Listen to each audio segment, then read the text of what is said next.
And we are live. Welcome to another episode of the Survival Podcast. Today, we are up to episode 3228 of the Survival Podcast. And I'm bringing back a special guest that I've had on a few times before.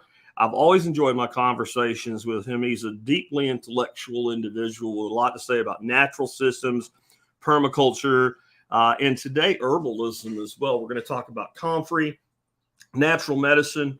We're going to talk about animals and how they fit into our health, building resilience into our health naturally, etc. with Benjamin Page.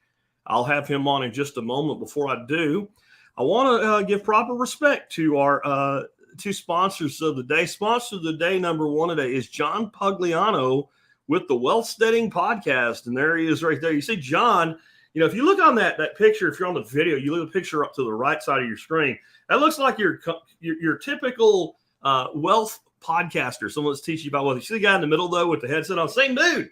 He's a ham radio operator. He's a prepper from way back. Kind of grew up on the other side of the state of Pennsylvania, in the same type of environment that I grew up in. He's one of us. That's what I'm saying. He's also he's a wealth manager and a podcaster. And if you check out the Wealth Steading podcast, he can teach you all about how to wealth stead. That means how to grow your wealth like you're growing a forest with that kind of a mindset. And he offers the podcast for free. Comes out a couple times a week. Been doing it a long time. Member of our MSB, so check him out if you haven't already done so. And John, I'll tell you one thing about John. He's big on value, and he would tell you what I'm about to show you from sponsor today number 2 is a value. Paul Wheaton has an amazing homestead bundle package. Now the price has gone up. He did it for a couple days at $35, which was stupid cheap. This is a $285 value. When Paul says it's a limited time offer, he means it. But the price didn't go up to $285. It went up to $65. This is a pretty awesome bundle of information. Some of the stuff that's included in it, Joel Salatin's Permaculture Voices keynote presentation, Building a Better World in Your Own Backyard ebook by Paul Wheaton himself, Understanding Roots ebook, Tiny House Magazine issues 115, 118, and 119, Harvesting Rainwater, High Performance Gardening ebook by Lynn Gillespie, and a ton of other stuff. I can't even list it all. I'll link over here real quick for you just to kind of drive home how much information there is in this package for only $65. You can check it out for yourself. There is a link in the video notes down there. For those on the audio, you can look this episode up and you'll find that. And even cook with what you have, the ebook from our own Nicole Sauce is included with that. So it is a great deal, and make sure you check it out. With that, I want to bring our special guest on, Benjamin Page. How you doing, Ben? I'm doing great. It's an honor to be back with you again. I just love chatting with you. Well, I love hearing you too, but chatting with you is even better. Well, you've been on the show, I guess, going back about 5 years the first time, and somewhere in between then and now the second time. I've always had great conversations when I've had you on, but there's probably a person or two hadn't heard either of those episodes. Can you give us a little bit about your background, your professional background, and how you got into the world you are in today? Yep, I was pretty much raised this way, which was nice. I kind of fell away from it as I was growing into my teen years and early college years, but I was pretty much raised on the garden. My parents raised a garden when I was a kid, and I was the one out there weeding the cornfields. And to me, it felt like a forest because I was about 3 feet tall. So I would just run and play in the corn weeding every afternoon. I mean, I look back at it now, I was like, man, that was so much fun. But when I was doing it, it wasn't fun at all. It was a lot of work. But it all started when I was young, and I've always wanted to help people. So I've always thought that through medicine would be the best way to help. And my first thoughts on medicine was, well, what I want to do is I want to become a medical doctor and work in underdeveloped countries. That's what I wanted to do at the very beginning. And then I realized I met my wife, which is a beautiful woman. She's like, nah, I don't think I'm going to do that. So it's like, I kind of changed my mind, and I started studying under other philosophies of medicine, and I found chiropractic. So chiropractic kind of aligned with my philosophy of health. Is kind of how I was raised. So I went to chiropractic college instead, and I've been working as a chiropractor. But through all of that, a lot of self-learning. I love to learn. So the very beginning of chiropractic college, I started listening to you, and that was a long time ago. And I heard that word permaculture.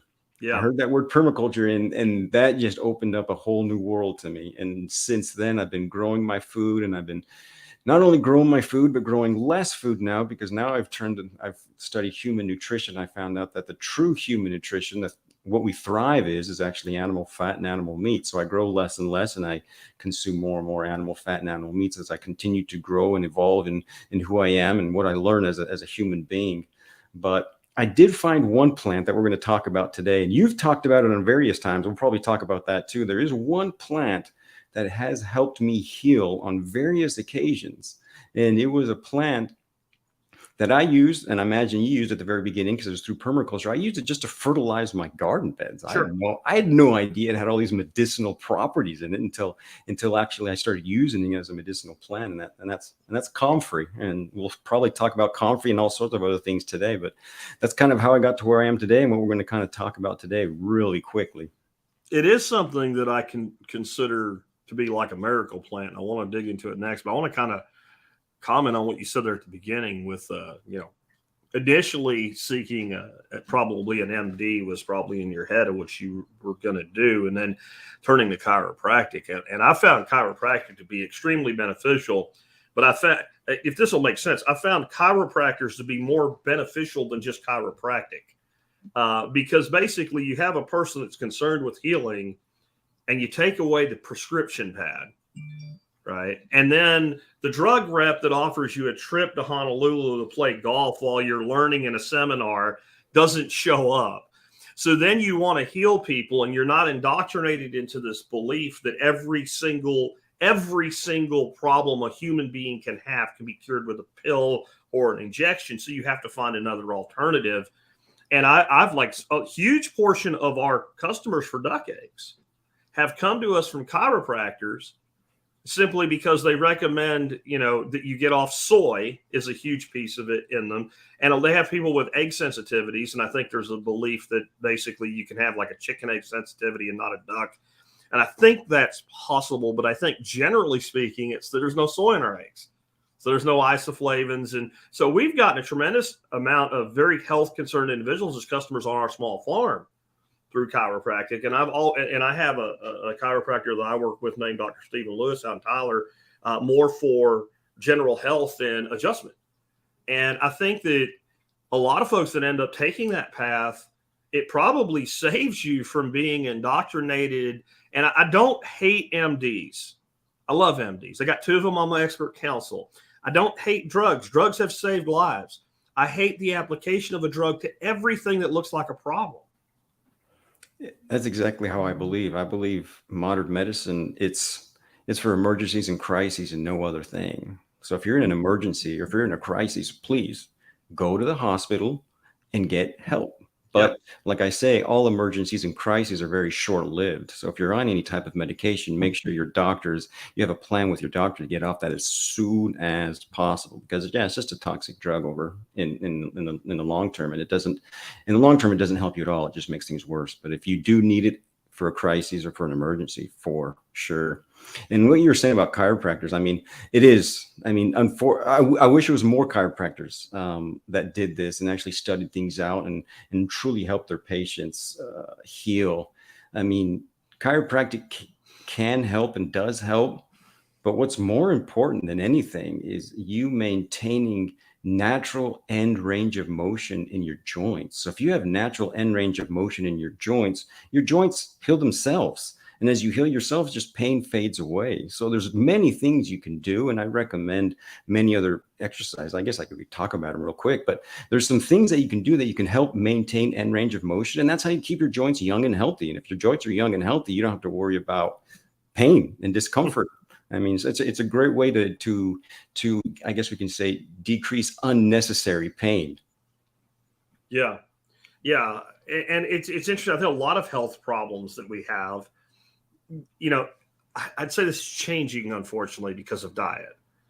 But at least in my day, when I was a kid, young people didn't have them, right? You could have, and you talk about cholesterol levels, and you'd have all the cholesterol you want. And when you had the interior blood vessels of a 15-year-old, it's like slip trying to cling to oil. It just doesn't work. There's no damage. We haven't had things like homocysteine damage the inside of the blood vessel yet. There's no place for that plaque to accrue. It flows through there. It doesn't matter what you freaking put. I'm being a little facetious when I say this, but you could run lard through there and it wouldn't adhere to anything, you know. And as we age, we have these kind of what they call degenerative diseases. And I'm not one of these people that believes you can live 1,000 years or anything, but I do think that the lifestyle, both in how we physically act or do not act, and the food that we consume, has a great deal of acceleration of the aging process. And then we call that a degenerative disease.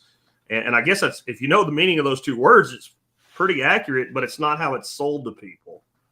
And it doesn't have to be like that. Yeah, we do wear out. I mean, we wear out, but we shouldn't wear out to the point of pain. Yeah. There's no need for that. If we're wearing out to the point of pain and we know something's not right, your body's yelling at you, telling you, change something. So what do I got to change? And yeah, like you say, it's movement and nutrition are probably the two major stressors in our bodies, in our world today. I mean, of course, we have modern living stresses. I mean, modern living is just way too convenient. It's one of the, being so convenient, it becomes very stressful on our spines and in our body in general. But the two major stresses are movement and what we consume. And if we can add rest in there, and also all the emotional unwell-being that we experience today with social media and other things, that doesn't help. But those are the two major things. Yeah. Agreed. Let's start talking about Comfrey. What's your story with Comfrey? You've mentioned that it's been very helpful to you.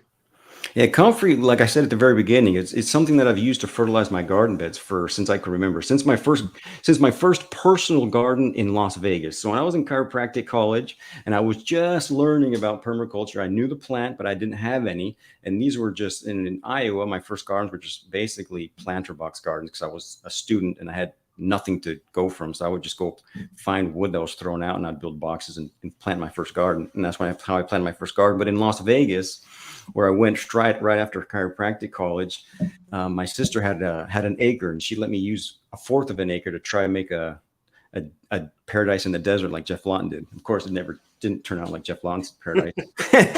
Not even close. But we got a good start. We had some nice corkscrew mesquite trees growing as wind breaks, and we had a beautiful garden coming up with beautiful trees everywhere. But it didn't happen. But that's where Comfrey first came in, and that's how I started fertilizing my garden beds. But it was while in Argentina where I really got the first medicinal benefit of Comfrey. I was living in Argentina, and I just had way too much leaf. I mean, I didn't know what to do with it. I was like, so what do I do with this? I mean, you can only compost so much of it. So it was actually my dad. My dad gave me the idea of making a salve. So I looked up online. I found a recipe online, and I found a recipe. I dried up some leaf, and I made this salve for the very first time. And I had no idea what I was going to do with it. So I put it in the fridge and just sat there. 5 days later, I was playing soccer and I broke my big toe on my left foot playing soccer. So I was like, well, I guess I'll be the first experiment. And I had heard about it before because I remember, I don't know if I think it was you and some type of knee injury. You said that you'd used Comfrey, and it just helped you a ton. So I was like, well, let's see what this stuff does. I had no idea what I was doing. So I just started applying it every 3 hours. And I was playing basketball pain-free 1 week later. I was like, no, this doesn't make any physiological sense. Yeah. I mean, I broke my big toe playing soccer. How does this work? So I knew I had found something. So that's when I really started to dive into Comfrey, its medicinal uses and how it can help us. Of course, not heal. What Comfrey does is it helps us heal ourselves faster. So it doesn't heal us. It just speeds up the process of how we heal ourselves. And I always tell everybody, I mean, nothing's going to heal you. Nothing. I'm not going to heal you. Medical doctor's not going to heal you.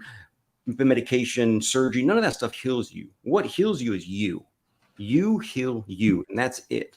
But what's so cool about plant medicine and all its properties is that it can speed up the process. It can help us. It can help our bodies heal itself just a little bit faster. And that's what I've seen on various occasions in my own life with Comfrey. And that was the first one when I broke my big toe playing soccer in Argentina. Yeah, you're right about being me with the knee. I tore my MCL and my LCL. And I was told by a doctor that I needed to have surgery to fix this. And I looked at the upside of surgery, and there wasn't a lot to it. And the downside of waiting for surgery, there was really not a downside. Like if I waited a month and saw how things went, then if I still needed surgery, it didn't set me back by doing that, as long as I didn't further injure the knee. So I got a brace, and I started using Comfrey about 4 times a day on it. And in a month, it wasn't better. It was better enough that I knew I wasn't going to need surgery. Right. So I went from an absolute, you absolutely have to have surgery, this will not heal itself, to in 30-day period, I can walk, I can bear weight. Because I mean, when this happened, I could not bear weight on the leg at all. I was literally a guy that rode around in the supermarket on a little cart, and everybody's looking at me like, what's wrong with him? Well, my leg doesn't work. Go away. And it was probably about 6 weeks total to where I had no concerns from it whatsoever, which is interesting because the recovery period from the surgery would have been longer than it took for the thing to heal. That medical science said, you know, the informed expert in the white coat said that will not heal. Oh, yeah. And I've seen what this plant can do for people, and it strikes me odd that it is the medicinal plant that the government most went to war with. And we're going back 30, 40 years now when the government decided to go to war with Comfrey. And I always found it odd, and today I don't. My much deeper understanding of how the pharmaceutical industry works, things like regulatory capture works, well, of course they did. What I don't know off the top of my head, but I'm just thinking $10,000, $15,000, $20,000 is what didn't get billed because that surgery never happened. Maybe more, right? Because this plant in a jar in a salve healed that. Well, and like you said, it didn't heal it. I think let's expand on that. So the way and you take this wherever you want to. The way I've always tried to explain this is if we have a person who's dead, actually brain dead, totally dead, we can put them on a machine and make their body breathe. We can make their heart beat, and we can keep their body from decomposing for almost ever, right? We can do that. If we cut that person, and I'm not talking about they're almost dead. I'm talking they are dead. We cut them, that cut will never heal. You can put any medicine on it. You can staple it. You can glue it. You can stitch it. That cut will never heal. The ability of the body to heal comes from the life within the body and the energy within that life. We don't even know what that means. That's just the way we explain it with human language. And so anything, whether it's a drug, an herb, an exercise, all it does is either accelerate or decelerate or interfere with or aid that life energy's ability to heal the body.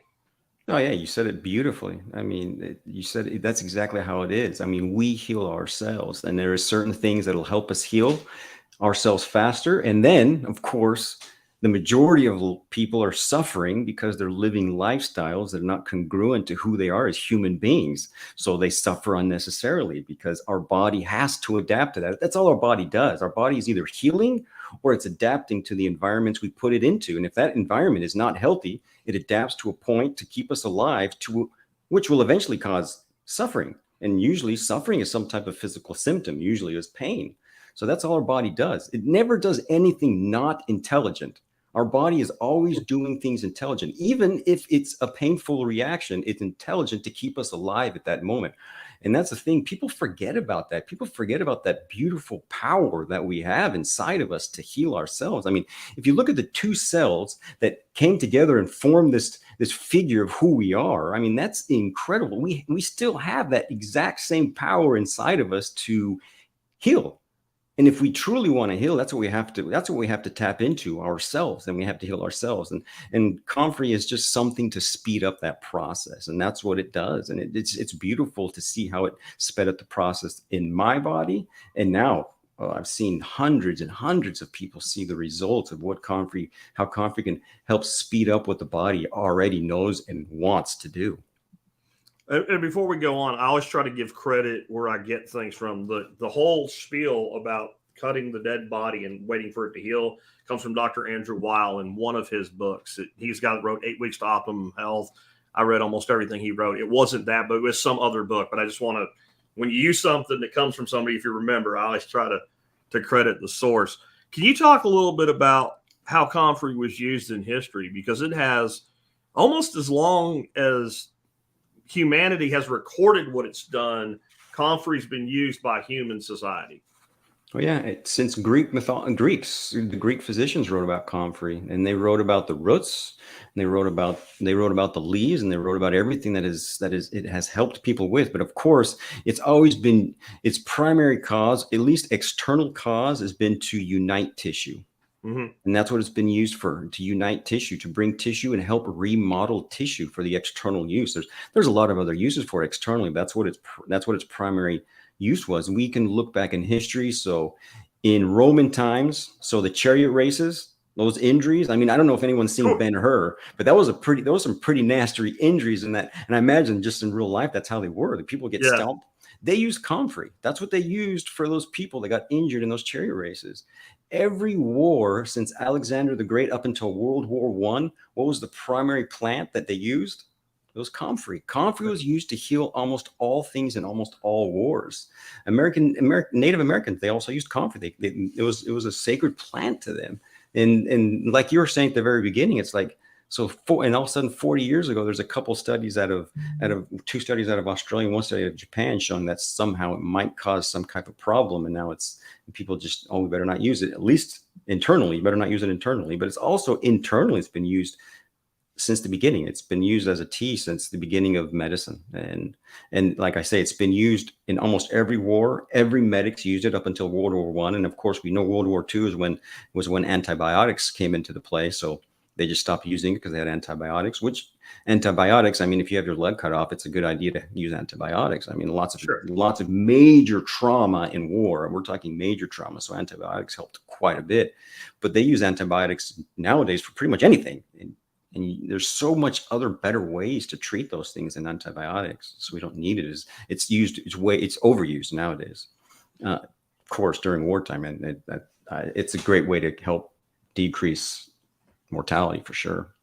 Absolutely. And it's like when you read about the potential concerns, right, from and not from the government, from an experienced herbalist, they'll often say, don't use it on deep wounds because it works so well, it can seal the wound and lock in. It's like not suturing a wound because it can become infected. Now, I think people really need to kind of think about the significance of that. What they're saying is it works too good for certain applications. So deep puncture wounds being one of them. And you bring up a good point with the chariot races. I would think as bad and horrific as some of those injuries are, probably the closest modern analog is probably motocross racing, or maybe not because they didn't quite get the speeds of that, but like BMX bike racing. And I did that as a kid, and that's abrasion central. And that's kind of like the sweet spot for comfrey's healing is shallow, painful scrapes, abrasions, lacerations. And it works phenomenally. I've used it. I don't even know how many times I've used it. And I have experimented on myself. Like you do a fall where you scrape your hands or both arms and you treat one and not the other. And I know that's not a controlled scientific method, peer-reviewed study, but we don't need that for everything. And you can look at 2 wounds and you watch the healing, and it is significantly accelerated, in my opinion. And it is, and it's been shown. That's what and we see it. And that's why that's why I continue to use it, because I've seen it myself. I mean, that doesn't make any sense. You break a bone, because it usually takes 4 to 6 weeks for a bone to heal. I was playing basketball 1 week later. I was like, what is this stuff? Yeah. Well, one of its folk names is bone knit. Yep. Right. I think that's actually Native American in Genesis is the bone knit folk name for it, because they knew that if you had a fracture, it would accelerate the healing of a bone. One of the most interesting things that I've read on comfrey, I've got the book up on the screen and a link in the feed right now for those in chat, is Lawrence D. Hill's book, Comfrey, Past, Present, and Future. And it's the most dramatic thing in that book is toward the end of it, he talks about, and he was in the UK, and UK has a long history of socialized medicine, even back in, I think the 50s is when this was going on. And you can't give somebody something even though it's harmless unless the government says you can. And they had these elderly people who couldn't get out of bed that were terminally ill. So they were like, they're going to die, right? Like, and they don't know when, but it'll be soon. And they had these really painful bed sores. And only after they had done everything within their protocol they could to treat those bed sores, and they did not improve at all, could they then test Comfrey on them. And they did, and they had a remarkable healing rate. And anybody that wants to know more about the subject, it's an old book, but I definitely recommend you check it out. It's pretty amazing. But these people had incredible results. And these are not people like you and me that are eating well and active and healthy and have good circulation, right? These are people, it's the end of life stage, immobilized invalids in bed, and they had beneficial results to bed sores, which are one of the hardest things in the world. And we still have this problem, and Comfrey's not being used to address it. And it's insane to me. And the reason, I mean, the reason why it does it, I mean, Comfrey, like most people know, that's in permaculture. It's a mining plant, so it's got really deep roots. So it goes below the subsoil. It goes below the topsoil, and it mines minerals and vitamins out of the soil. So it's been shown to mine. I think it's one of the only plants, if not the only plant, to mine out vitamin B12. It mines out vitamin A, C, E. It mines out vitamins B1, B2, B3, B9. It mines out 10 minerals out of the soil. So it's got 10 minerals. It's got, let's see if I can remember them off the top of my head. It's got calcium, chromium, cobalt. It's got iron. It's got manganese, magnesium, phosphate, potassium. It's got iodine. It's got silicon. I mean, it's got all these minerals, and all these minerals come together and they form compounds in the plant. And when I started to study it out, what I found out was what really helped me the most. We can talk about other compounds, but the compound that I saw that really helped me the most is a compound called allantoin. And it's been shown that allantoin promotes cellular reproduction. So it speeds up the process of what the cell already does. It just speeds up that replication, the replication of cells, which helps build tissue. So it promotes proper remodeling of tissue.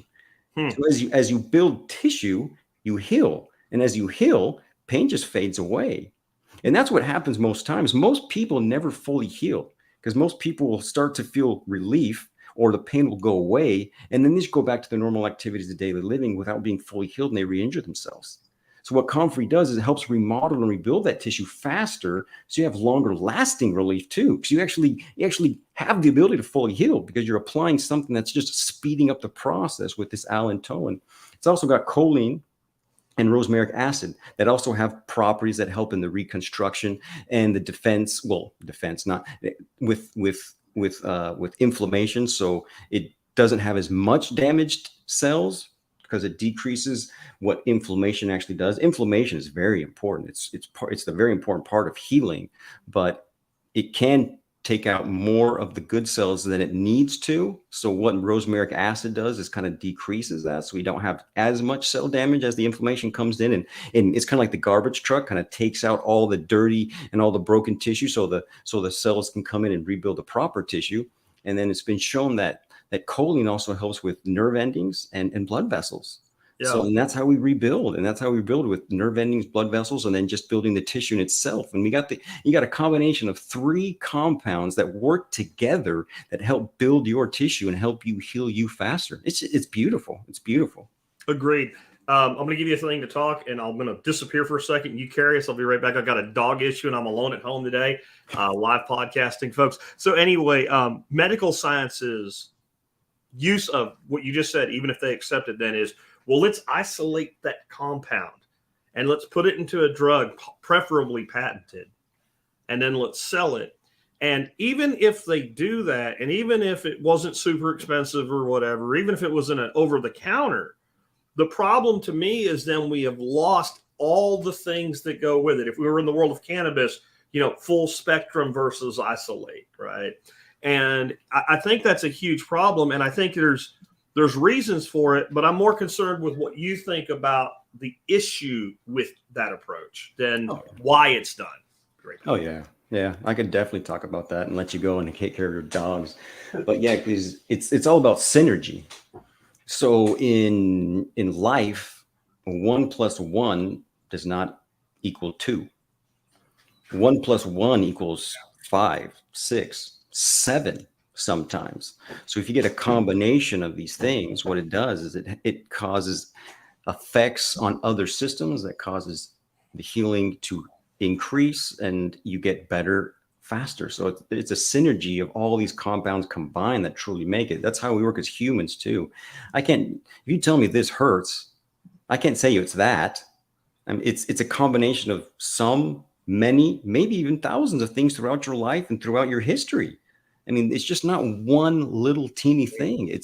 It's a combination of many things. So we take that plant, and it's funny because you look at plants and chemicals that are fabricated in factories, and the way they spin, the way their energy is different. So just by using a plant, you're using a different type of energy. And we know that we're just a big ball of energy. So as we have the proper energies, we heal.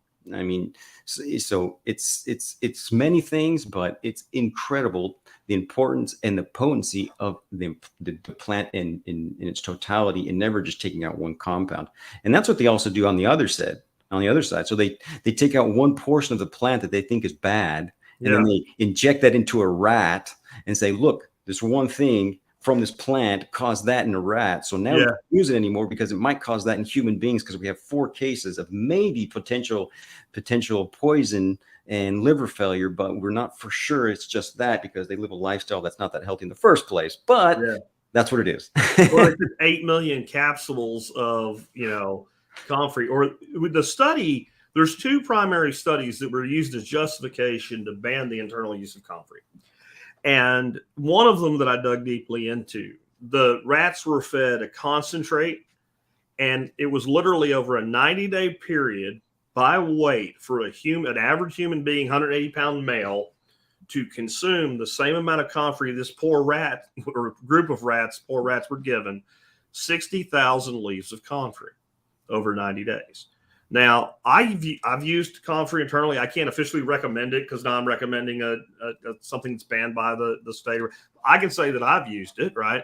And I've never had any ill effects. And I would tell you that, there's some things you can do with Comfrey. It actually kind of tastes like cucumber. The flowers taste kind of good. They kind of are good on a salad. I'm not recommending anybody do it. I'm just saying they are.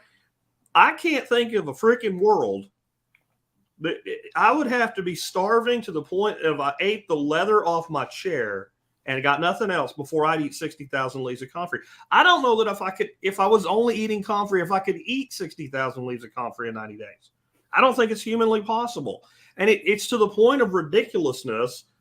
But yet, if you tell a person who has not accepted this is the world we live in, that they think you're crazy, you've made it up, you can show them the freaking study and say, here it is, do the math. And they won't. And they just mentally shut down. And I think that's a larger problem we have with medicine, is not just how medicine works, but the ridiculous level of faith people put in official recommendations. Oh, yeah. No, we could see that just through that whole, I guess we can't even say that. We just said the COVID. We can't even say it. Yeah, but yeah. I mean, I've got a strike against me right now, so I'll go down for a month if I get another one. So this, talking about eating Comfrey, I mean, that's what got. So also the great potato famine in Ireland, what got them through it? They ate Comfrey leaves. That's what got them through it. That's also something you find in history, is they consumed Comfrey leaves. Of course, most people don't consume Comfrey leaves today. They use it as fodder. They give it to their animals, which most animals don't really care. I mean, my dad's got ducks, and the ducks do eat it. Ducks eat it. but chickens don't eat it as much. I mean, he has a couple that'll go and they'll peck at it, but they don't. But it's a really good. I mean, because that's another thing. It's really high in plant protein too for your fodder, so they'll be a lot more nutritious for you when you take them and you eat them and treat them respectfully once you eat them. Yeah. The thing about it with livestock is, and this is where people don't understand, animals have some level of innate intelligence, but they can also get themselves into trouble. So don't take what I'm about to say to the extreme, because I've seen cows try to kill themselves on acorns or Osage orange or something like that. And cattle are the critters that will do they're the toddlers of the animal world. They'll go out of their way to kill themselves in a variety of ways. But most animals, like, I don't know if you ever hunted. I grew up hunting. I've never seen in my life a deer come walking through the woods, eat something, fall over, and die. All kinds of stuff out in the woods that are toxic to me, toxic to you. Deer don't eat it. You'll also notice, though, that, and I say that about cattle, but when they're on pasture and they've kind of come up on pasture and they've developed the intelligence to the landscape they're in. Because usually what happens with cattle is you get cattle, you bring them into an area and they were fed hay and straight graze, and then they're in a more silvopasture model and they're around things they're not familiar with, and they eat 5,000 acorns and give themselves tannic acid poisoning or something like that. Even they, though, if they're brought up in it, they develop this. And what you'll find is a lot of animals will eat and medicate themselves with herbs in small amounts here and there. And most herbs have some sort of a taste that'll be bitter or something like that, where you wouldn't want to eat it by itself, or you wouldn't want to eat large quantities of it. And nature is self-medicating in this way. And I've seen animals definitely do that. Now, you're right, ducks. I only have comfrey in wicking beds, very high raised beds, and inside areas. Because if I try to grow comfrey anywhere the ducks go, they will eat it to the ground. Geese as well. Pigs will eat it.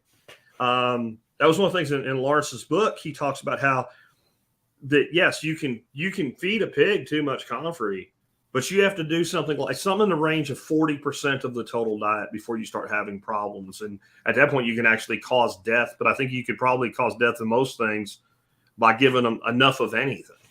That's what it is. I mean, in all things, it's all in moderation. I mean, you use it when you absolutely need it. You don't use it just to use it. So it's all in everything we do in our life. I mean, we don't want to go to an extreme with absolutely anything. We can go to extreme with the most healthiest things, and it's not going to do us any good. I mean, you never want to take things too extreme, but we do have a beautiful, wonderful plant that is willing to help the body heal itself just a little bit faster. And if we use it properly, which is use it when we actually do have the lesion, or if we're going to use it internally, learn about it, and we could talk. There's some things to use it for internally, but it's the topical cream. You use it when you actually need it. Yeah, I see it as a tonifying herb used in moderation internally. Again, I'm speaking only for myself here. Okay, feds, go away, do something else. But like when I'm making tea, sometimes I have these raised beds that I do different herbs in, like lemon balm and mints and bee balm and stuff.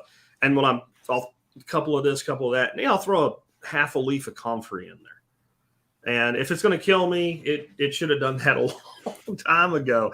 I mean, I've been using comfrey in my life since I was a little kid. I mean, my grandfather taught me about 3 primary herbs for healing, and they were plantain, comfrey, and lantana. And all 3 of them have been a big part of health in my life, and calendula as well. Like, all of those have had a big impact on my life, and I've never harmed myself or seen anybody harmed by them. And you won't see it, yeah, unless you see people take it to the extreme, which is very rare. But I mean, I think one of the they were drinking 10 cups of pure comfrey tea a day, and then taking a handful of pills every day of comfrey. Yeah. I mean, these are things that, like, it's not needed to take it that far. I mean, so you'll, and as human beings, we understand that. I mean, most of us understand we use it when we need it. That's when Well, that's the other thing. If you look at something as medicine, you don't take it all the time. You take it as needed, or like I said, there's a tonifying effect of some herbs as well. Are there? You mentioned this toe injury. Are there any other ways that comfrey has benefited you personally? Yeah. Just in the last couple of months, just in my own family too, my wife too. So I love jujitsu. And when you grapple, you get major bruising under your bicep on the inside. I mean, it's just, well, at least I do. I don't know if everyone does, but I do. I get bruising on the inside of my arm, and they go away quickly. I mean, I apply it there and it's gone. My wife, we were playing basketball the other day. My wife jammed her finger playing basketball, big old bruise. And she started applying it 2 days later, perfect motion, and no pain. My son My son, he was playing basketball. So it's not just it's for everybody. My son was playing basketball. He wanted to make the basketball team here in Texas because we just got back here in Texas. It's funny. We live pretty close now. I didn't even know that, but I'm living in Georgetown. You're just up north, so you're not too far away from. So I'll definitely have to meet up with you someday. That'd be pretty cool. But going back to what I was talking about is he was playing basketball. He wanted to make the basketball team. First day of tryouts, he goes up for a rebound, comes down, lands on somebody's foot, rolls and sprains his ankle. He's like, first day, no way. He thought he was done. So I said, let's do what I did. We started playing every 3 hours. Last day of tryouts, 3 days later, he was playing pain-free, made the team. I mean, it's just, there's success story after success story after success story of what Comfrey actually does for us. And these are just in my personal life and with my kids, my wife, and myself. Yeah. Yeah. What are your thoughts more about overriding conventional medicine versus the type of thing we're talking about today? What do you mean by overriding? Just like your macro view of what is medicine compared to what we are conditioned to believe or think of as medicine from our doctors, our scientists, our government, industry, etc. Yeah. Medicine is me when when I treat a patient, what it is I've always said this. I don't say it to all my patients, but I say a lot of patients is my job is to enjoy your body heal itself. That's my job because you do all the work. So medicine is you heal you. And I can't get back to that. People stray away from that. But if you heal yourself, so you only heal yourself. It doesn't matter what you do, the only way you're going to fully heal yourself is by you taking responsibility of who you are, and you can base that on it's simple. I mean, health is really, it's simple. I'm not saying it's easy. It's very simple. So if you can put your body into a healthy internal environment and a healthy external environment, your body does the rest, and you heal you. And it doesn't matter what you have. I've seen cases from the type of cancers that supposedly no one comes back from to just common colds. If you put yourself in the proper environment, so internally and externally, you heal you, and that's it. And that's medicine. That's what we need to realize. It's all on you. You take responsibility for your health. I can maybe be a guide. I can guide you and maybe give you some examples or some points, and then you go home and study them out and you put them into your life the best way you possibly can to help you the best you possibly can. But you heal you. And that's what medicine is. We need to go back to who we are naturally and use professionals as guides more than anything, because that's their job, is to learn these things to help you, guide you through this journey called life to get the best out of life. And the best out of life is being able to serve others. And if we're not healthy ourselves, we definitely can't serve others. And if we're not serving others, we won't ever feel fully fulfilled. And that's what I try and help people understand, is that it's a responsibility that you need to take on yourself, and don't let other people take that responsibility from you or other things. A lot of people think they get a pill and now I have to take this for the rest of my life. It's not like that. You can heal you, especially in today's society where most sickness is metabolic, or in other words, it's induced by lifestyle. Josh in the chat is saying this right here, and I don't know if you got it from me or somewhere else, but it's definitely the case. I've said it many times. Doctor is a teacher. And so you were talking about the Greeks writing about it, the time of Socrates and stuff like that. Like that's in traditionally throughout most of human history, a doctor was a person that did what you just said. They taught the patient the things that they needed to do to heal themselves, right? Patient, heal thyself, etc. In fact, even in those times, there were a dude that'd come out and go, yeah, that leg needs to come off, cut your leg off. Right. Or they would try to repair mechanically a wound. Even we have Paleolithic records of people having head injuries, and Paleolithic man somehow figuring out with a bone awl and a stone to cut a hole in a dude's head and relieve pressure. And they figured out from other remains that it actually occasionally worked. Well, that dude throughout history generally wasn't called a doctor. They were referred to as a surgeon. And there was kind of a delineation there. And I think we still have that in modern medicine. You have kind of the surgical cult, everything needs to be cut to be fixed. And you got the doctor cult. They call them both doctors, but the drug cult, right? Like everything has a pill.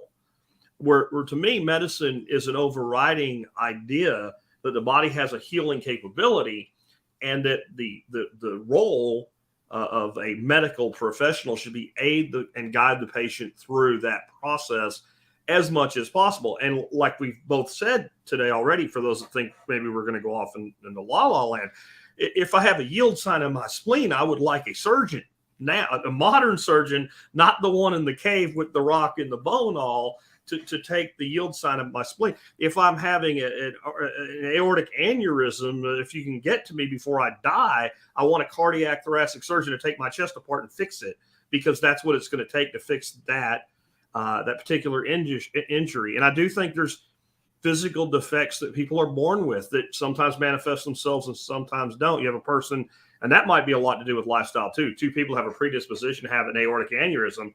One dies, they're 98 years old, and a medical student is examining their cadaver in medical school and goes, oh shit, this dude could have had an aortic aneurysm at any time. Another dude pops off at 50 with the same underlying condition. And so there are places where, please save my life. Like you said, an emergency should be short-lived. But overall, medicine has been, I guess the way I could put it is co-opted. It's been taken over by this small group of elites that claim ownership of the concept, when it ain't human right to understand how your body heals and be able to have access to the things that allow you to heal, especially when it's something as simply as a plant. Yeah.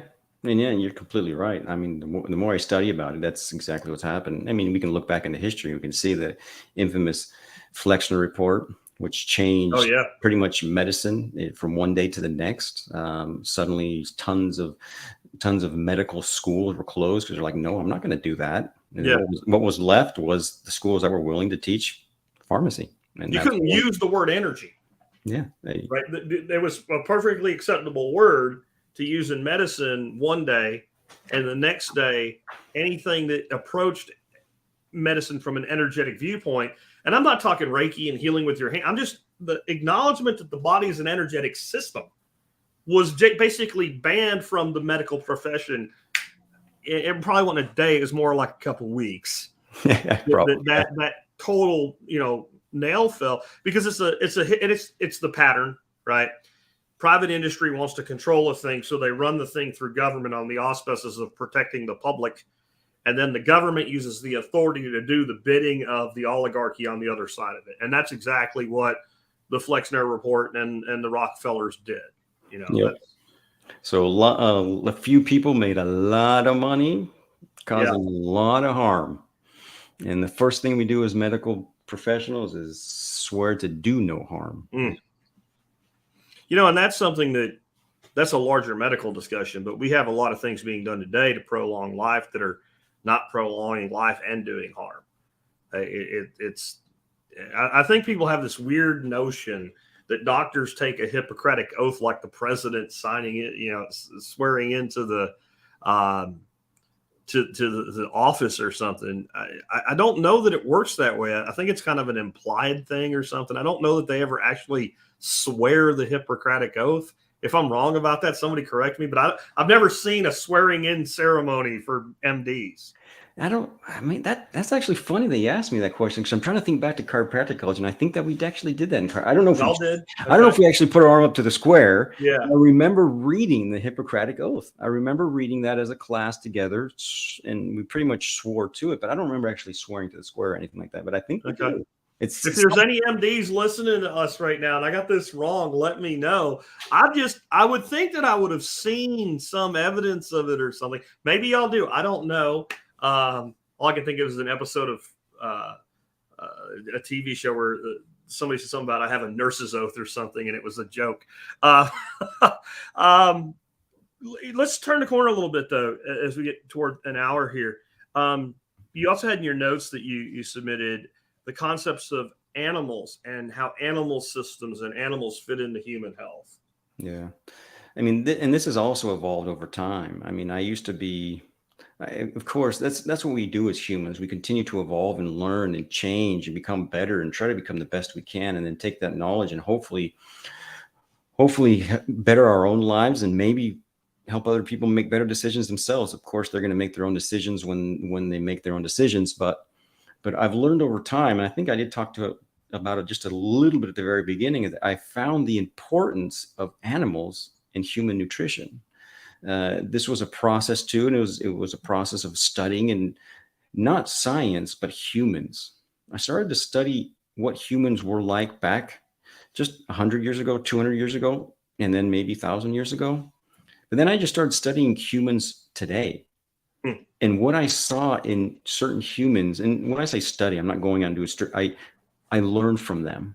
I learned from these other humans and what they were putting into their own life, and they were thriving.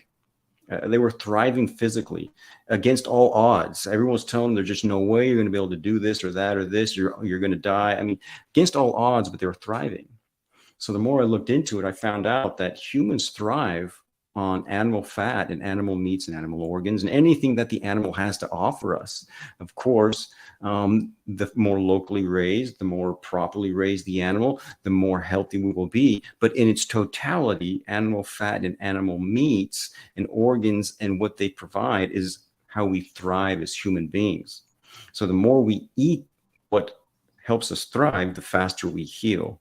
And that's what I've seen in my own personal life. I've been like this for the last 5 years now, and I've never felt stronger. I've never felt better. I continue to work out and I continue to build myself.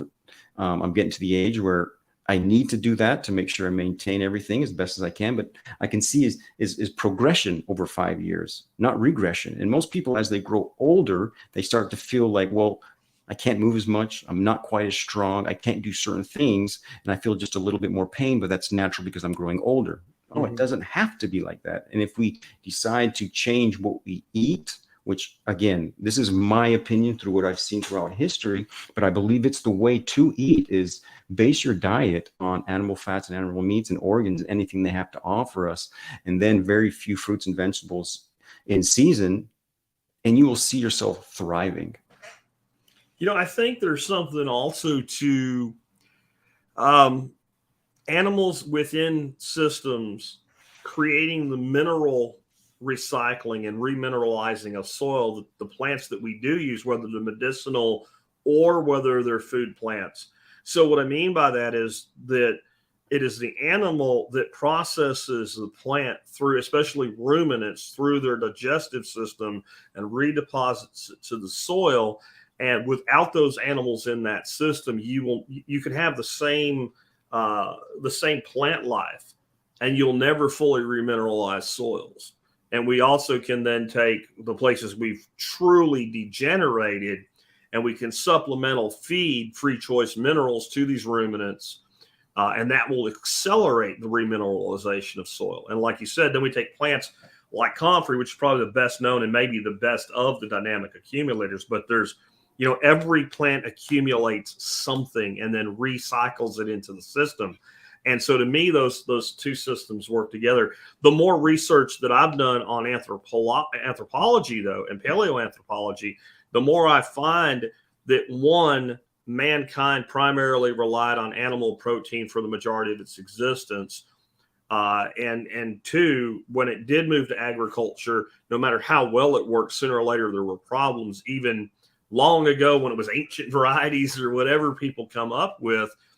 You put high density populations, people living close together. You bring animal husbandry into that in a way that is maybe not as clean as it should be. And then you put a person that really needs a high fat, moderate protein, low carbohydrate diet on a high carbohydrate, low fat, moderate protein diet. And all of a sudden you have all kinds of health problems. And I think that what made the people of the Americas, as I'm reading 1491, this is my book. It's turned into a 2-week book because it's a long book. I try to read a book a week. But 1491 is America before Columbus. And I never really thought about the fact that the Native American population from the tip of South America to Alaska, what they didn't have was livestock the way we think of it. They did not domesticate hardly anything. A little bit with the turkey and I guess guinea pigs, in a small little area, but they didn't have the zoonotic diseases. that we developed in Asia and Europe and Africa, because they didn't have, you don't domesticate buffalo. You don't, not bison. It doesn't work. They walk right through fences and what have you. So even though they actually created game trails, they figured this out. Like, they created game trails that had bison living from like Georgia to New England in very small populations. They made game trails all the way from the plains, and they pushed them over there, but they didn't cohabitate with them. And then we did in Europe. And that's a big part of one of many things, as I was reading this book, about why things like smallpox and influenza hit the native population so much harder than you would have thought, because they did not only have the resistance because they hadn't been exposed, they didn't cohabitate with livestock. So it's a kind of went off the side there, but it's an interesting way to look at the situation that we're in today, where all the animals are on these giant mega farms, and then they tell us the food's bad for us. Well, what's the food eating? Right? Isn't that really what it comes down to? What is a cow supposed to eat? Yeah. Grass, forbs, herbs, right? So you start feeding the cow maize, corn, and soy. Well, maybe the cow's not so good for you anymore. I don't know. Yeah. And what you said at the very beginning is like, so what does that turn into? It turns into the United States. Yeah. We can see the health of the United States. We're doing exactly that, what you're saying.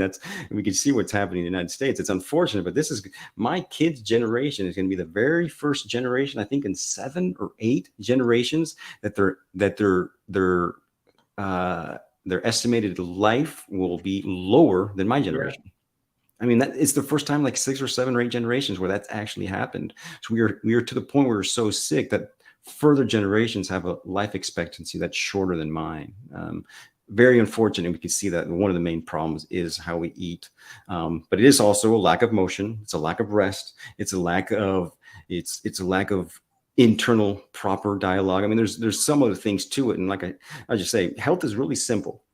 I mean, if we can put that proper environment, so if we can eat properly, if we can rest properly, if we can move properly, if we can think properly, we heal. Yeah. Period.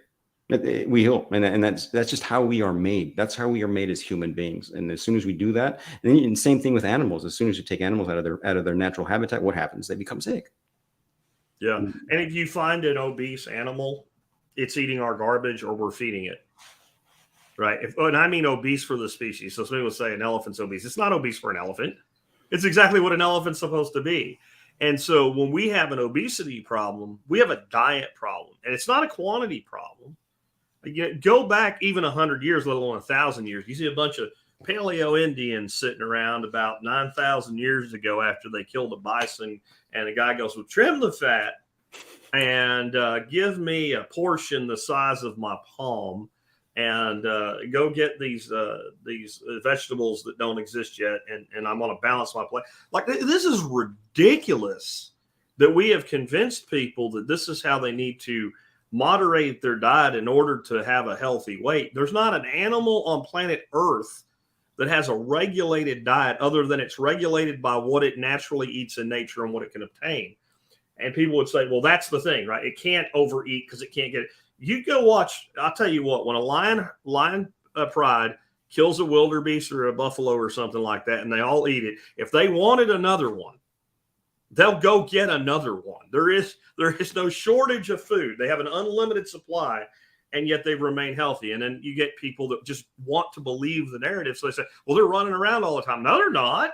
You see what lions do most of the time, Ben? What do? They sleep. Resting and sleeping, you know. They sleep, they play, and they make more lions. And they fight. That's it. That's 90. And they hunt when they have to. And, human beings, we should be able to maintain health with a natural diet without any real moderation. Now, if you're seriously overweight, you have you've abused yourself. You might have to rein things in. You've created an addiction problem for yourself or something. Because addictions are not just heroin and crack, right? You can have an addiction to sugar. You can have addiction to processed foods and certain flavors and things like that. But once you get past that, you should be able to relatively eat the way that you want and be healthy. You should be able to, not the way, the quantities you want and be healthy, I guess is another way of putting it. And I agree with you. And if we're eating the proper human natural diet, yeah. And I've always talked to people and I tell them like weight is the least of my worries because if you eat the natural human diet, if you eat what we're supposed to eat, it doesn't matter the quantity because you're going to get full, you're going to stop eating it anyway. You'll either gain weight if you need to gain weight, or you're going to lose weight if you need to lose weight. And then you'll reach this plateau where you're just there Yeah. because you're eating the natural human diet, you're eating that makes you, and you're eating to the point where you're sufficiently full. And that's and it doesn't matter what that weight is. Everyone's so different. Everyone's going to have their own special weight. I don't even care what the number is. What I care about is that you eat what you should be eating, and you'll find that you'll find that weight, and you'll just like, wait, I'm staying the same weight. This is my natural weight. This is who I am, and I feel the best at this weight. But you'll reach that weight naturally. There's no need to get on a scale. You'll reach. I found this hugely interesting. Even I'm not recommending grain, but this was probably better for you than what we eat today. And I'm not just going to say ancient grain because then how's it grown, how's it harvested, and what's its protein content? But I remember listening to one of Bill Mollison's PDCs, and he was talking about how they used to do wheat in the United States prior to 1920s. And so one thing was it had to be tested for its protein content. And basically all the wheat we eat today, the protein content is so low that it would not be legal to sell it as human food prior to the 1920s United States. It would have to be animal feed. So we're already done right there. Then they would, you talk about the sheaths, and you see that you think of the old days of the stuff out in the field, and we think, well, it's modern equipment that made that go away. Well, they had combines in the 1800s that a horse pulled. So that's not why it went away. What people figured out was you take the wheat and you cut it and you stack it in these sheaves, and the pressure and the amount creates a natural fermentation that happened on this grain, and it literally heated up. There was a time that it had to sit for in the field before it was threshed, right, and before it was winnowed, and then it was for human food. So it had to have a certain protein content, and it had to be harvested that way, or it wasn't for people. Now, the really interesting question is, why did they figure that out in the first place? Because this is how it was done pretty much all over the world where they grew wheat and barley and other grains like this. It was all done the same way. All these cultures that grew it figured out to do it that way. Why'd they figure that out? And it's almost as if as they started using it, they noticed that if you did this with it, people didn't get sick. And if you didn't do this with it, people started to have nutritional problems. Probably the same type of thing that led to an adoption of nixtamalization with corn in the New World, as it's been called, that like when you did this, people didn't starve to death on a corn diet. And if you didn't do this, then they did. And there's so many things that we've taken that, this ancient wisdom that was still with us a century ago, which is that in human history. And we just don't even worry about it anymore. Like it never mattered. And it's insane to me that we've just abandoned, you want to say the wisdom of our ancestors, but it's the wisdom of our grandparents, for God's sakes.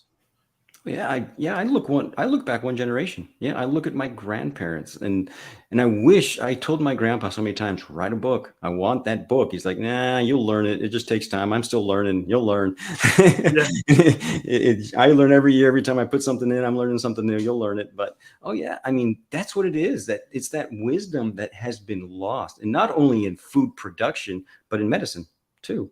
That was passed down from generation to generation too. Mm-hmm. All the plants that need to be used and need to be propagated and all that was what was also, and it was just natural to the human that you knew that was going to happen. And they taught you how to do it. And then it just moved down and you continued to thrive. Yeah. And like you said, you can't, I wouldn't say you're going to thrive on grains, but if you do it the proper way, it can be slightly more nutritious. Sure, if you ferment it, and that's just a natural process of fermenting, it's going to be a little bit more consumable for the human being, for sure. Yeah. And my bigger issue there was, why did they do it? Like that's a pretty complex thing to come up with. And to basically proliferate itself across the grain-using societies of the world for over 1,000 years, everybody did the same thing. There has to be a reason that they developed that. It wasn't just, there's an old story about, the wife makes a pot roast and she cuts the small end off of it. And the husband says, well, why do you do that? She said, I don't know. Mom always did it that way. So they call mom, and mom says, I don't know. Your grandma always did it that way. So grandma's still there, and they call her up. She said the pot wasn't big enough to put the roast in. right? Things like that can happen. But when you're talking about a global agricultural practice that's practiced for that long, it's probably not because somebody did it and then everybody emulated them like a bunch of monkeys. There's probably some ancient wisdom in the fact that this made the food better for humankind. And I'm with you. I don't think it's the way you should live, but if you're gonna, I'd rather you do it right than wrong. And that would be the kind of system to look for. Can you talk a little bit more about how we can naturally build resilience into our health? Yeah. Living those ways I was talking to about just barely.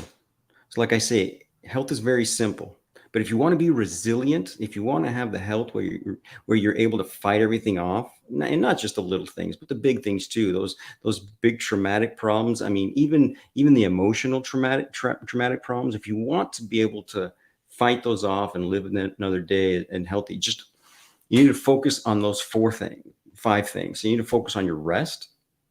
So it's not just when you rest, it's how you rest. So you need to make sure that we're using the moon and the sun as it's supposed to be used.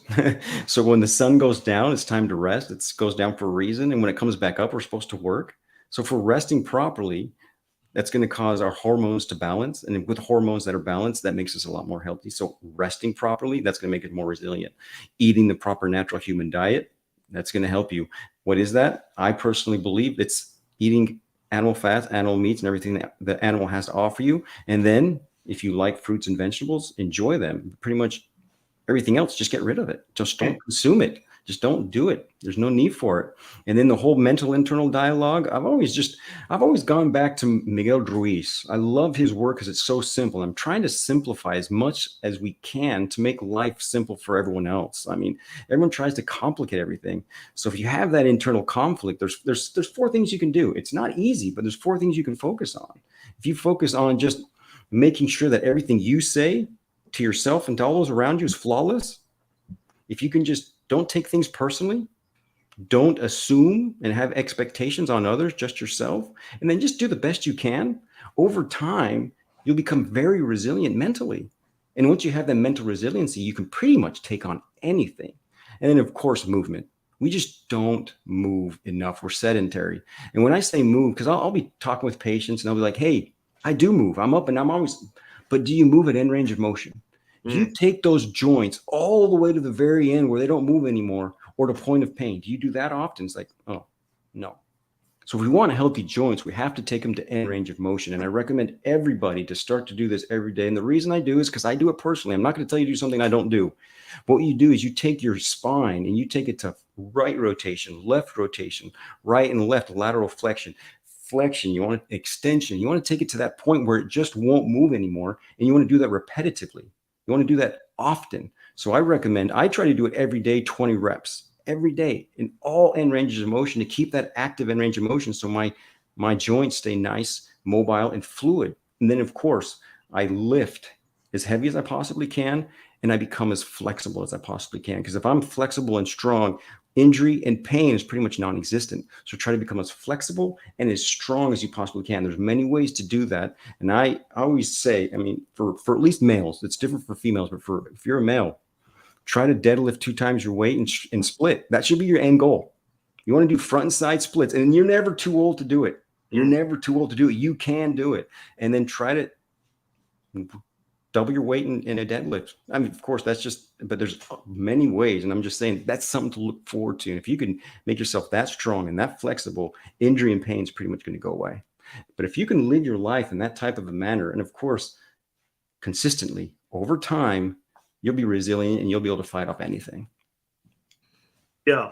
Yeah. What I would add to it is intention and taking control of things. So one thing I often talk about with doing that is breath work.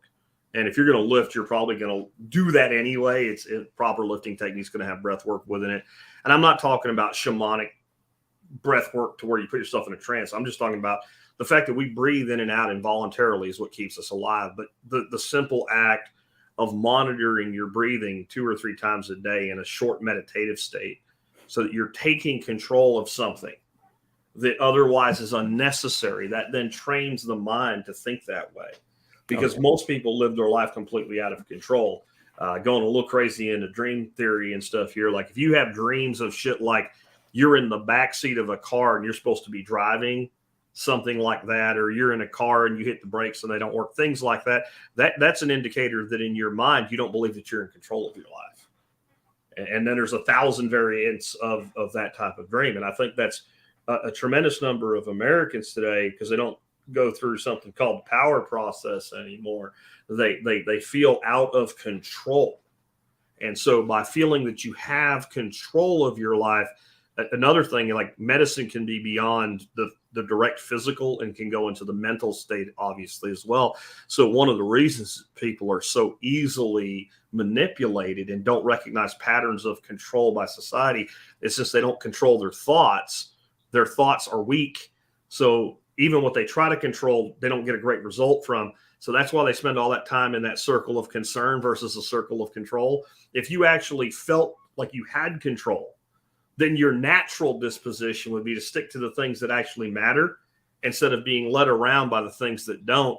Basically, the way I've put it is, it's fine to domesticate a dog or a cow. It's not good to be domesticating humans. And what they talk about, mental conditioning, mental programming, fractional slavery, which is what taxation, all of that really comes down to is domestication of the human being. And I don't know about you, I'm not looking to be domesticated. No way. I mean, beautifully said, beautifully said. I mean, from the breath work until the last word you said. Yeah. I mean, breath, what's so beautiful about the breath, like you said, it's the one thing that's anatomic that we can control. And well, I guess people have learned to control other things, but breath There's is people that are like badass, they can control like the rate of their heartbeat. A lot of beekeepers do that and they don't even know they're doing it. Like one dude, scientist, he was trying to figure out, like, why can a guy that keeps bees and learns to do it stick bare hands in and move like a swarm off of the hive and not get stung, and you go touch one bee and it stings you? And they actually figured out that their respiration, their heart rate, everything goes down to where that bee is like sensing that energy, goes, this thing's not a threat. That's kind of crazy. But you're right that breath is the one anatomic thing that anybody can instantly take control of. Now I know why I got stung in the back of my ear that one time now. Because I was walking with the dog one day and all of a sudden I got this crazy bee from nowhere came and stung me. I was like, what did I do to you? I was like, well, what sucks is when you watch your beekeeping mentor do shit like that and you're like, I could do that shit. And the bee's like, no, you can't. Yeah, that was me. I was like, what did I do to you? I'm trying to help you. It's they don't want you to stink. So you don't want to smell like really perfumey like a bath, and you also don't want to stink. And so when we are fearful, we emit fear pheromones. And if you're afraid, then the bee's like, oh, this freaking giant monkey bear thing wants to eat my honey or kill my queen. I'm going to sting its ass and give my life to defend the hive. But yeah, there are people that can control things. I've even seen like the stuff where monks control their body temperature. If you've ever seen that, where these monks, like, they sit in a circle in the snow and they start going into this meditative state and like the snow melts around these dudes. Like, there's that higher level control. But I think anybody can at least, 10 deep, slow breaths. Right. And then just while you're doing it, thinking about nothing but your breath instead of all the other shit in the world. I think that's a huge part of mental health. And then mental health is kind of the root of physical health to a degree. You can still, like, healthy soil is what makes a plant healthy, but there's still other things other than screw the soil up I can do to screw the plant up. Right. Mm-hmm. So I think diet would be like, mental health is the root of the health of the human, but bad diet can screw that up still. Oh, yeah. Number one is the mental health. You are 100% sure, because if we're not mentally well, we're not going to do anything physically to help ourselves. So mentally build yourself as resilient as possible. And like I say, use those four agreements is what they're called by me. It's Toltec philosophy. It's nothing new. It's been taught through the Toltecs from Central America since they existed. But that's what it is. It's that modern wisdom that we forget. That's so beautiful. It's simple and so beautiful. We would just go back and use that. Our life becomes so much more simple. And that's what I'm trying to help people understand, is that health is simple. It's not that hard. I'm not saying it's easy. I'm just saying it's simple. So if you understand the simplicity of health, everything else becomes a lot more easy, because then you're not making it all difficult. You're not making it all complicated. This is what I got to do. These are certain things I got to do. And if I do that, my body does the rest. And that's all I got to focus on. Gotcha. Can we kind of wrap to the end here and bookend this, where do you feel an herb like comfrey sits in the world of resiliency for us? It's part of medicine. I've always believed that plants are medicine. Now what I believe is plants are medicine and animals are food. But Okay. but plants, if we want to be resilient, they speed up the process. So they speed up the process of what we do naturally. So if we want to heal faster, we use the plant to help us heal faster. And so having comfrey with you, and you do injure yourself, that can be a chronic injury or an acute injury, by using plant as medicine will speed up the process of what your body already knows what to do. That's why it's so great to have plant medicine in your life. It helps you get back on your feet just that much faster. You know, one thing for people to really get their head around what you said, I loved it. Plants are medicine and animals are food, is that the vast majority of plants are toxic. And I don't just mean that they contain toxins. I mean, a relatively small amount consumed will either make you violently ill or kill you. And I mean, it's more than 95% of all plants on planet Earth are significantly toxic to human beings. Most medications, the poison's in the dose, right? So the thing that's toxic can be a cure in the right dose, applied the right way for the right duration, where if you keep doing it, it becomes a toxin and it'll kill you. Even things that we enjoy, like alcohol, it's poison, right?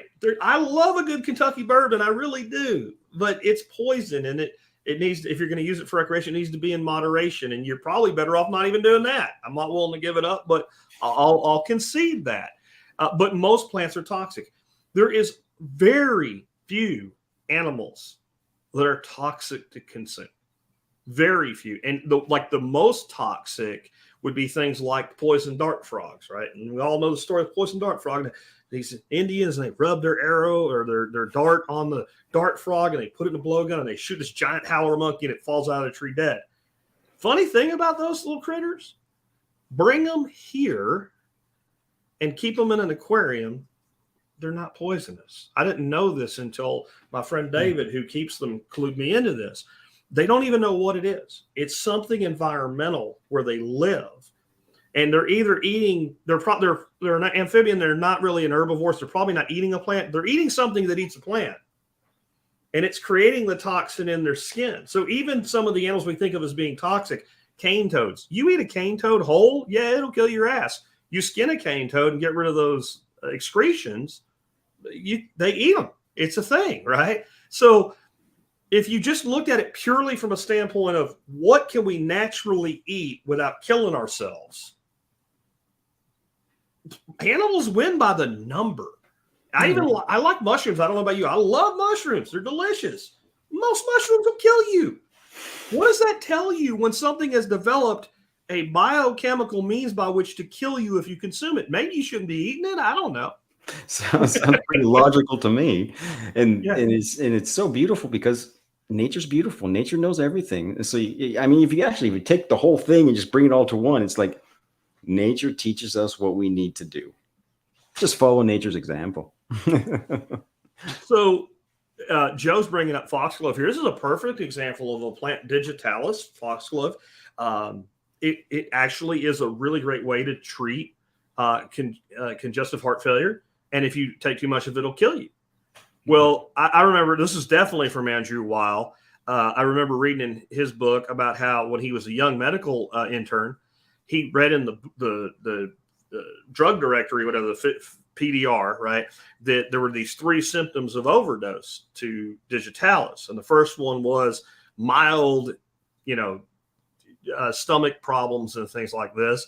And then the middle was like vomiting and diarrhea. And then the third one was instant death. That was the 3 stages.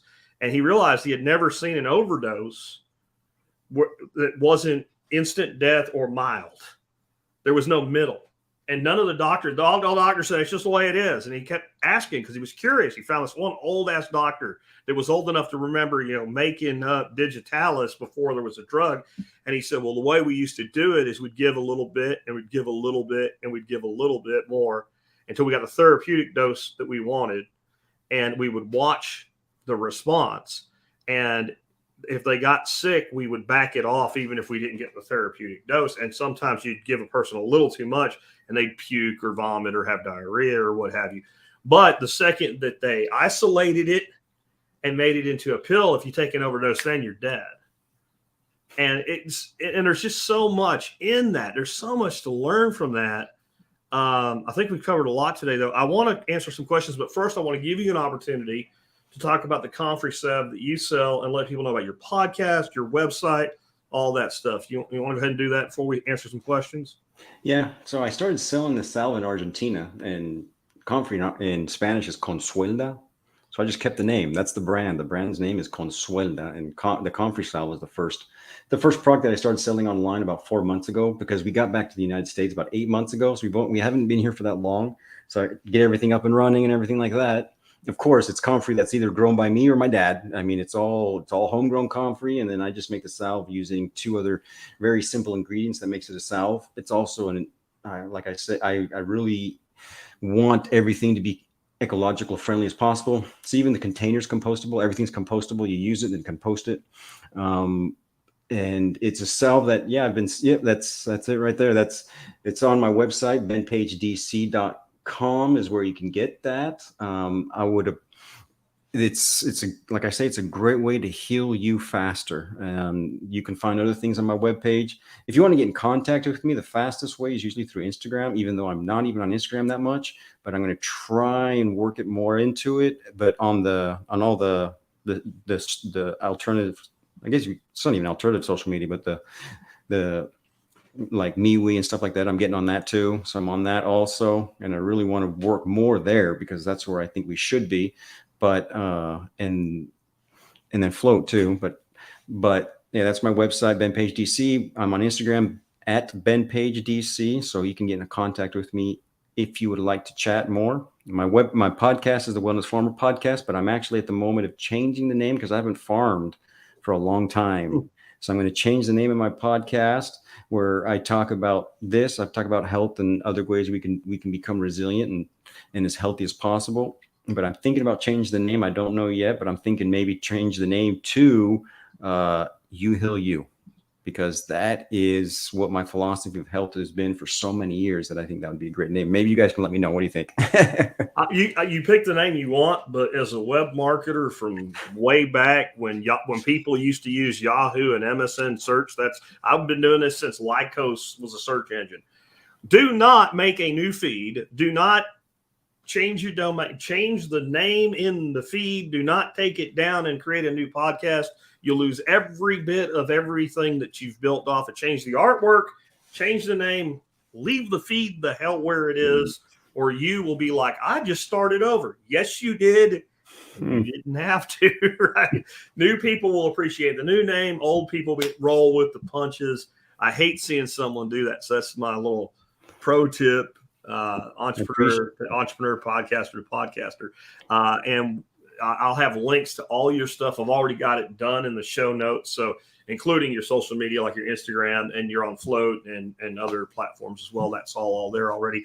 Let's hit some questions real quick here before I let you go. K-Monk says, are there better or worse schools of chiropractor?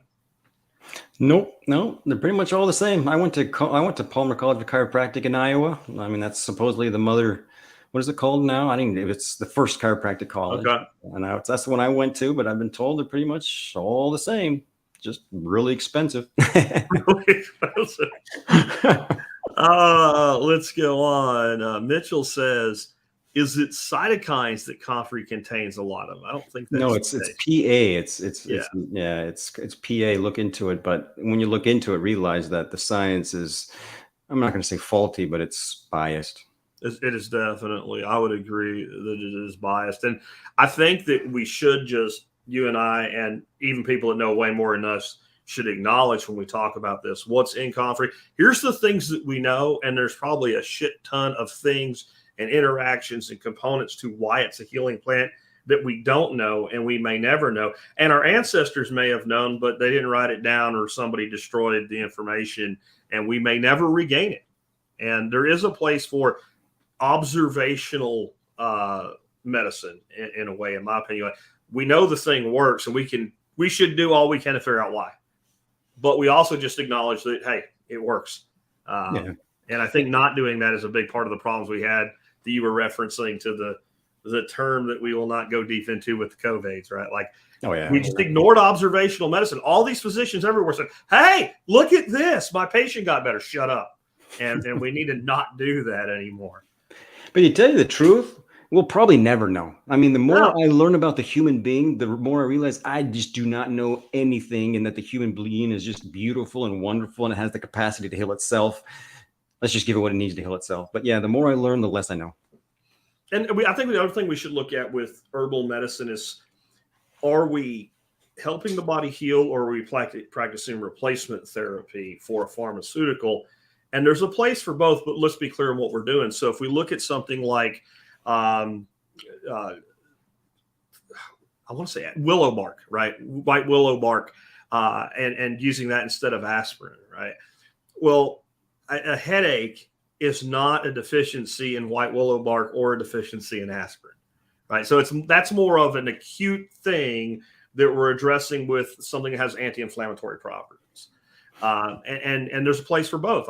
There's no reason to sit around in pain if it can be reduced safely for a time. But there's also there's a reason for pain, and we need to not forget that, because if you have an injury and you have inflammation and you have pain, part of that is your body immobilizing itself so it has time to heal.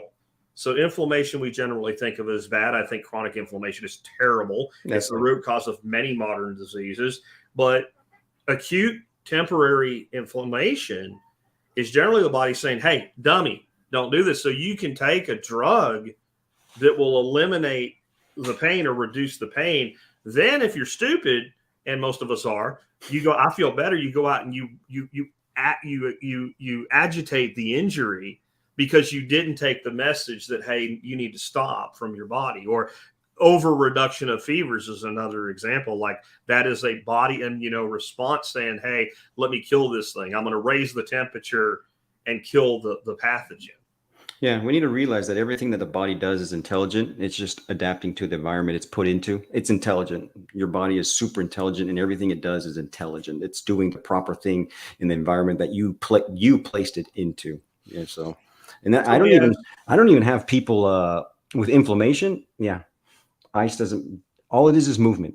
Yeah. Just move that joint to point of pain frequently, and that's all. And let your body do the rest of the healing. If you move that joint to, if it's inflammation in the joint, move it often, frequently to point of pain, and it will heal properly. If you want to heal faster, of course, use Comfrey. Yeah. What is the best method for applying it to the lower back? I'm sure that means Comfrey. I'd say a salve. Yeah. Get the salve and you apply it. And if you get mine, it's super concentrated. So it's just a little teeny bit. And you're going to put it on both sides, because we have two joints. We have two huge joints. They're called sacroiliac joints. It's not the center. It's just about a couple inches off. You want to put them on the sacroiliac joints, those big joints on the sides, and then focus it on the middle portion of your lower back. That's what you're going to want to do. But most problems are torsion related in the sacroiliac region. So it's those really big joints to the sides that you want, and that's where you're going to foam it. And usually, if you'll palpate, if you'll touch your back, and you put it on the sides, that's where you're going to feel the tenderness. Is most frequently not in the center, but on those sides, right or left sides. Josh says, "What are some things to look for when buying a Comfrey salve?" Well, if it comes from yeah, from you, it's good. Yeah, no, look for mine. I mean, mine is Comfrey leaf, olive oil, and beeswax. That's it. So the olive oil and beeswax makes the salve. The Comfrey is concentrated, and that's how you heal you. And that's what mine is. And I don't know what that's what I would look for in the salve. I would look for Comfrey. So Comfrey and nothing else. Okay. Because that's where all the power is in the leaf of that Comfrey or the root, but I don't use any roots. I just use leaves. I've always made mine the exact same way. I Comfrey, olive oil, beeswax. I've started experimenting using pork fat. Oh yeah, pork fat is so similar to human fat, and the one thing I've noticed with that, and there's a guy with a skincare product that uses pastured pork tallow in his skincare product, is that it is more readily absorbed into the skin.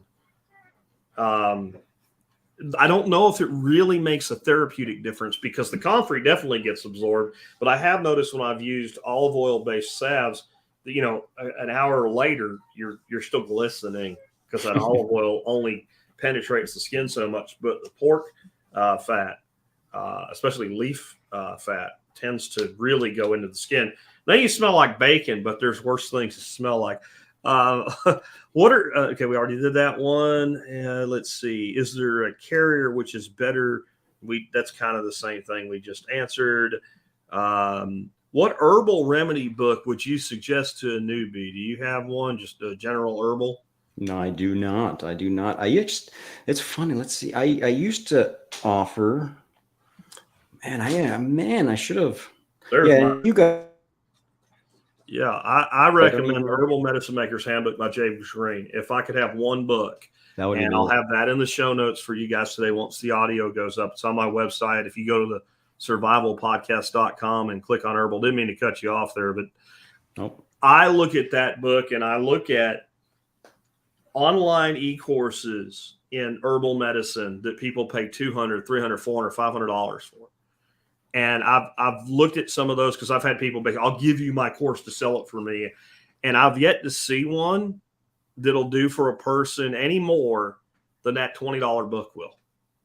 If you take that book and you read it from cover to cover, and he starts off with a project making a tincture from dandelion, and you go through and as you learn all the different formulations of herbs, there's ways to do it. And if you do little projects in it, by the time you get out of it, I think you've gone about as far as a person's going to go as a home herbalist without some level of formal study or, working with somebody that is a master herbalist or something like that. And the other thing I like about that book is there's nothing in it that's going to kill you. And there is comfrey in there, right? So, when I say that, but it's safe herbs, because there are some herbs that can be very healing, but they also improperly used can be very dangerous. For sure. Oh yeah.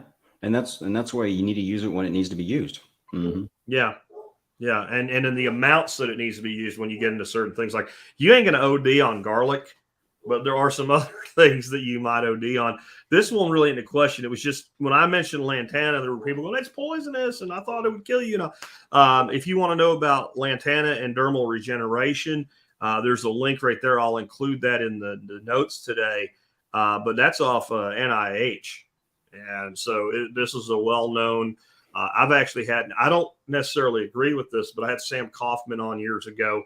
And he said, as far as like a wound dermal regenerator, that he actually thinks that lantana is more powerful than comfrey at that. Wow. And my grandfather often used the two of them together.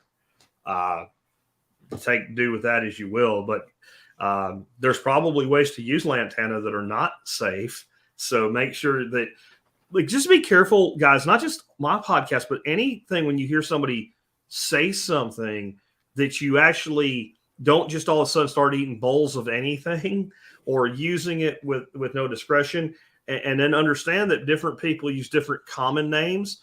I don't throw around a lot of Latin, but when you get down to actually identifying something that you're not sure about, I'll bring it to this. Like the Tagastes marigolds that you buy in the stores are not dangerous, but when somebody says marigold and they mean calendula, it is two different things. You have a calendula species and you have a Tagaste species. So be sure when somebody throws out a name or a term that you're doing enough research to know what they were talking about, I guess. Next one, Joe says best comfrey balking to make salve. Interested in your opinion of this. I want to first let people know where the word balking comes from. Balking's a town in England, and I want to say Lawrence, but that's the wrong first name. Wells, whatever the hell his name was now. Anyway, last name's Wells. The book I brought up earlier, he's the guy that did all the work with the balkings and doing the different crosses. And he called it balking so that no one would misunderstand anything. He just took the name of the town he was near and threw that in there so that it would be clear when his work was being used somewhere else and no one would confuse what he meant by it. So he just came up with all these numbers. And the two most common in our world today are 4 and 14. Personally, I think they all work. I think they're all fine. If I wanted to try to do the most medicinal, I would do what our ancestors did, and I would use, officinalis, the wild form of comfrey. I use just normal. I mean, what's this? I use the common comfrey. Yeah, you're using officinalis, which is a wild comfrey. That's what I use. And I got roots from a good friend of mine. I mean, that's what all started like 15 years ago. Yeah. And then I just kept taking that root to the new place I went and planted it again. And that's the exact. You probably have Bocking 4 or 14 then.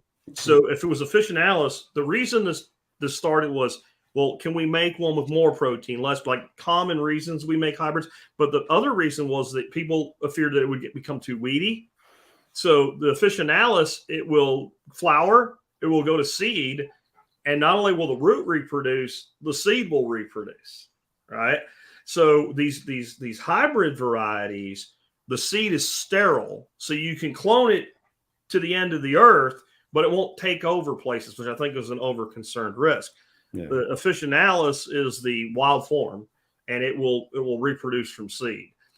The shtick is that the Bocking, it's the 4, I could have this backwards. The 4, it tends to be a better plant for fodder, like animals find it more palatable. And the 14 more for like fertility, like it's a better dynamic accumulator. I think it's permaculturist wishful thinking, personally. Like I said, I think it all works, and it all works wonderfully. But if you wanted the most medicinal, I guess the wild form may have an advantage. I'm just pulling it out of my butt there, though. Yeah, I think you're good with anything. Yeah, comfrey is a beautiful plant. Don't complicate it. This one, I have no idea what Josh is talking about. Maybe you do, maybe you don't. Oh yeah, Wim never Hof heard breathing. Of it. WHM. Yeah, Wim Hof. He's breathing. Yeah, that guy knows what he's doing. Okay. I mean, yeah, that guy. That's a name, not a method. Wim Hof. Okay. Well, it's his method, but yeah, he definitely knows what he's doing. Okay, cool. So it's endorsed by our guest. I'm going to tell you, I don't know. I don't claim to know things I don't. Never heard of them, but I'll look into it. Dude, this was a absolute fantastic interview. Great discussion as always. I appreciate you being with us today, Benjamin. Again, Pesto Verdes Farm is actually I just redirects to Benjamin Page DC. Okay. Yeah, that just happened. Yeah, so I'm changing everything over. So yeah, Ben Page DC now. But yeah, Pastos Verdes Farm will direct you straight to Ben Page DC. Well, hey, I appreciate you being with us. Let me let you go, and I'll wrap things up. Thank you for being with us again today. And again, all of Benjamin's links are going to be in the audio notes. There's a link to that in the video notes below if you're watching the video in real time or in the future. It'll take about 1 hour after we finish the live stream before that link is live. So if you go there now, it won't be there yet because we're not quite done. Ben, thanks for being with us today. No, thank you. I love chatting with you, Jet. All right, guys, that was a great discussion. I want to, as we wrap things up here, remind you guys about how you can help support the show and the work that we do. One of the really easy ways to do that is to start doing your online shopping at tspaz.com. That's TSPAZ, tspaz.com. If you go there, you'll help us out no matter what you buy. Today, I don't have an item of the day for you, though. I have something called a tip, right? I'm going to give you, instead of asking you for a tip, I'm going to give you a tip.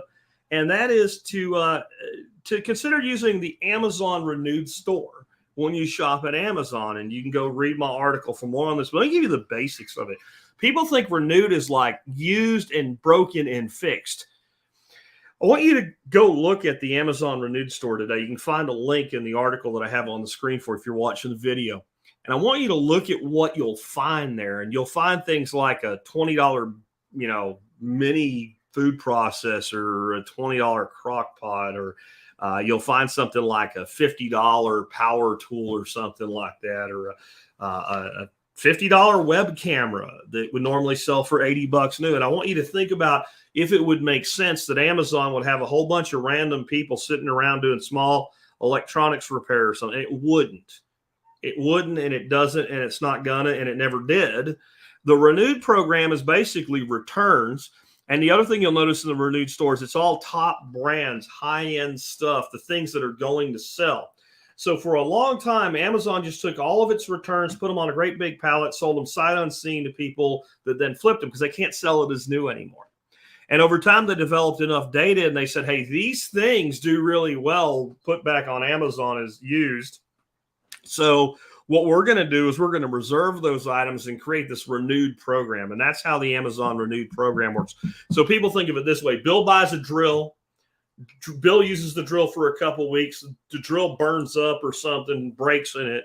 Bill sends the drill back under warranty. Amazon repairs it in a little chop shop somewhere and then sells it to you. What actually happens, Bill buys a drill and his wife yells at him, you don't need another drill. And he just uses Amazon's liberal return policy and sends it back.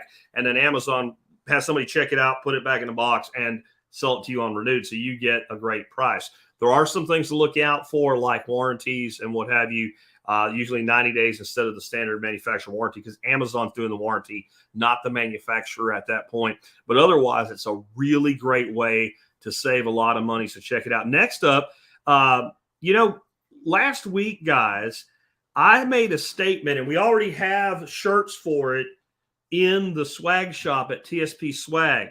I said that politics is a game designed by psychopaths, run by sociopaths, and played by idiots. And we now have shirts with either back or front design that say that for you. So if you want to get one of those, check it out. You can find that and a lot of other really cool stuff. We got some new tumblers and mugs coming as well, probably next week to the site. So check it out. You can always, you're supporting the show, but you're also getting some really cool merchandise if you go check that out. Last but not least, before I sign off for the day, you're running out of time. If you want to get tickets for the Greater Reset 4 in Bastrop, Texas, and come on down there. You can see if you're on the screen, we have it kind of broken down. The 18th is going to be about liberating your mind, body, and soul. The 19th is going to be all about permaculture and food independence. That's the day that I'm speaking. The 20th about agorism and parallel economies and networks. The 21st, we're going to be talking about taking our tech back. And 22nd, building free and conscious communities. And there's even, I think you can do a 3-day pass if you don't want to come to the whole thing. But if you come down there, you're going to meet some awesome people. Myself, Mark Moss, JP Sears, Texas Slim, Dr. Ken Berry, Sean Hawkins, Zuby. Just a great time. I've been to John's events before. He does nothing halfway. It's all first class. You'll really love it. You'll get to meet some great people. And it's not just the speakers. You get to meet other people that you can form community with. John has done a great job of building that mindset in his audience.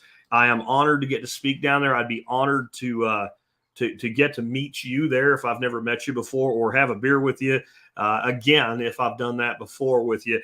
I'll definitely make myself available while I'm there. I may disappear off into what we call the green room for here and there, but I will definitely make sure I'm available to be spoken to and talk to and ask questions and stuff like that. And maybe come up with some stuff we can do after hours and have a drink or two or something like that. With that, I am going to sign off for the day. Tomorrow, I want to remind you, I'm going to be doing one of those jack off the top rope, elbow in the head shows. And tomorrow's show is going to be why they always win and you always lose, with they and you in quotes.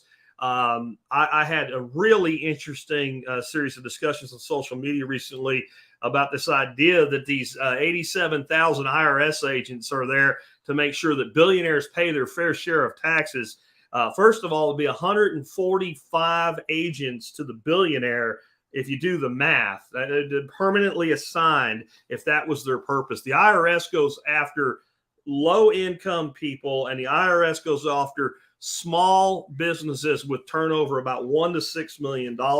Those are the two sweet spots. There's a lot of money that they can get from the $1 to $6 million business, where the business owner probably makes less than, a high-level programmer in a job, because they're paying people and inventory and everything. There's a lot of money there, and they don't have the time or the resources to defend themselves. And poor people, they don't audit them. They send them a letter and say, Just give me the money. And they tend to do it. That's why they do it. That's how the IRS gets funding for itself through additional tax harvesting. The billionaires, they don't actually cheat on their taxes. I'll tell you why tomorrow. And I'll tell you why this overriding mindset is the difference between wealth consciousness and poverty consciousness. And many of you have broken free of this. It'll still be beneficial. And many of you haven't. And tomorrow, some of you are going to be like, screw this jerk, and you're going to want to turn it off. Don't. Allow yourself to be challenged. I used to be broke. I mean, ramen noodles broke. Not that long ago. It seems like forever ago to me, but I know in reality, in the span of a human lifetime, 25 years, 30 years isn't that long. And I know what it was like to be that way. And the truth was I had to change my mindset before I changed my situation in life. We're going to talk about that, the tactical approach to it, like tax law and things like that, but also the mental approach, why they always win and you always lose. It'll be a hard pill to swallow, but it'll be a beneficial, it'll be good medicine in the theme of today's show. With that, I will catch you guys tomorrow. And then expert counsel Q&A. I got a great one brewing for you on Friday, and that'll wrap up our week.